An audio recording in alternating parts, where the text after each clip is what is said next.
Moi, j'ai vu le match Paris-Toulouse. J'ai été déçu quand même de voir que Paris, ils ont fait un nul contre un club qui joue au milieu de tableau. Ouais. J'ai trouvé ça quand même dommage pour eux parce que bon, deux matchs, deux nuls, un but marqué sur penalty. En plus, Mbappé. Bon,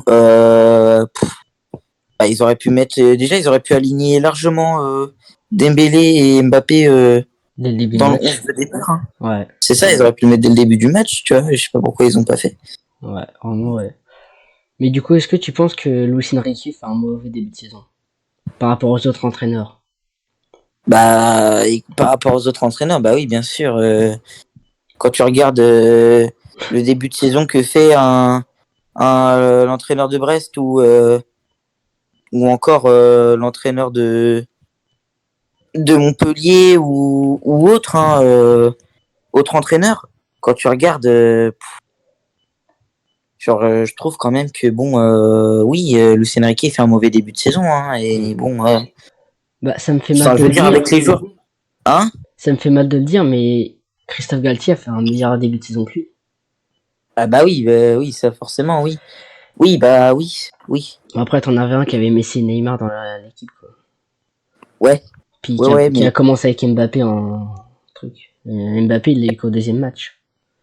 ouais, c'est ça, mais quand tu vois quand tu vois quand même le prestige du PSG qui font nul face à une équipe qui joue au milieu de tableau. Alors certes ils ont gagné la Coupe de France la saison dernière, mais bon, c'est quand même le PSG quoi. Même Ouais. avec ou sans Mbappé, ils sont censés faire des choses, tu vois.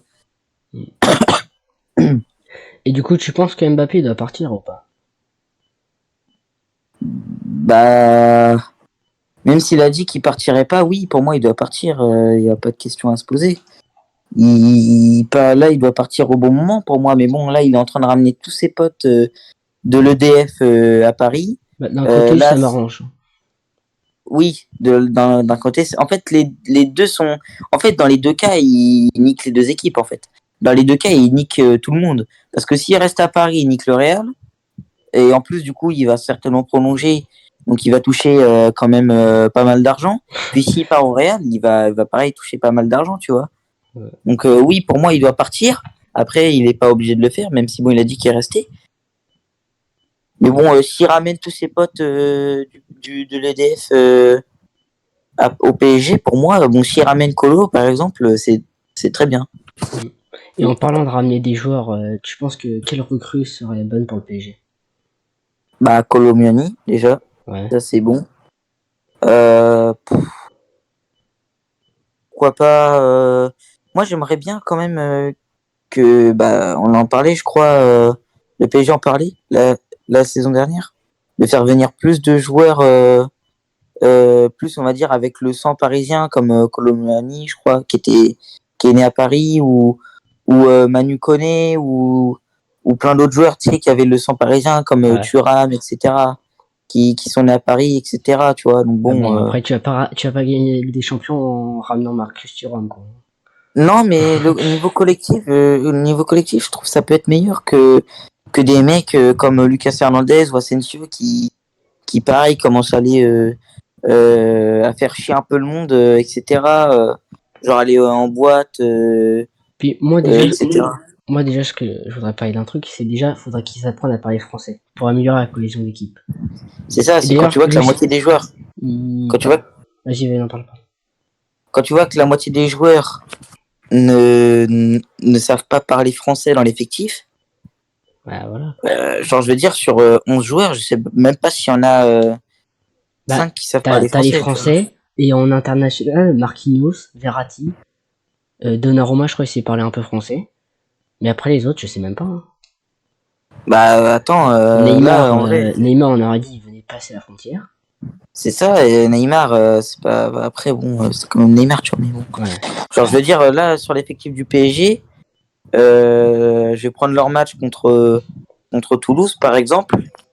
Bah, quand tu vois, genre, Gonzalo Ramos, bon, il vient d'arriver. Lee Kangin, il vient d'arriber. Vitinha, je sais même pas. Oui, Vitinha, je crois qu'il sait parler français un peu. Ouais. Ruiz, il sait pas parler. Skriniar, il sait pas parler. Bon, Ugarte, bon, il vient d'arriver. Carlos Soler, il sait pas parler. Danilo Pereira, je sais même pas, frère. Ousmane, oh, Oui, mais Danilo, il sait Marcos parler. Asensio. Danilo, il sait parler. Danilo, il sait parler. Ouais. Tu vois, quand tu vois qu'il y a la moitié de l'effectif qui sait pas parler français, bon, Ça fait peur, quoi. c'est ça, c'est quand tu vois, genre, Vitinha, par exemple, à l'OM, Ouais. le Vitinha de l'OM, il est arrivé je crois, arrivé en janvier 2023. Il sait déjà parler français comme si ça faisait 5 ans qu'il était au club, tu vois. Ouais. Genre, quand il s'était fait interviewer avant le match contre Pana, on avait cru que il savait parler, enfin, il était en France depuis 3 4 ans, tu vois. Alors Ouais, c'est ça, que hein. Neymar, en 5 ans au PSG, même plus que 5 ans, en 6 ans au club, à part bonjour, je sais même pas s'il savait parler français, tu vois. Ouais, c'est ça.